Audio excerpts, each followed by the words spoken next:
Ka Press Information Bureau kala penlong ya ka orientation hanong ba Shillong Shwa ban penlong ya ka World Audio Visual and Entertainment Waves Summit lani ka Waves ka banlong nadu ka Shitarik hadu ka Sautarik ujemang ha Mumbai ki Nongthoh Khubor bat ki Nongthoh Khubor kila penpau ya ka jingla jong ka jingelang ban pen Khubor ya ki samla jong ka jela Meghalaya ka kong iban kintiu Mauri jong ka Shillong Press Club kala ya kren halor ka Bynta jong ka ni ka jingelang ha ka ban kintiu ya ka jingetrelang ha ka kam benbernya kat ba uba Ferdinand Rani bat uba dawan karkongor kila penslur ya ki Nongthoh Khubor jong ka jela ban pendon kam ya kani ka rensan na ka Bynta ban penpau perthai u afak Hussein ula banjur halor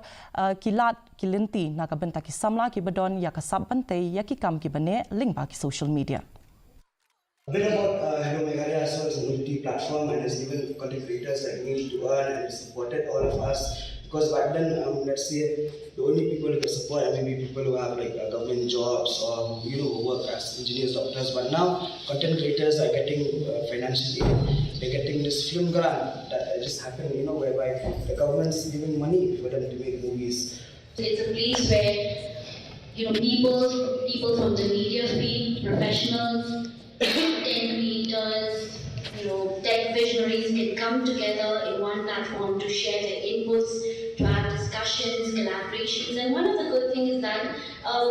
WAVE isn't just a conference, it is the future of the media and entertainment sector.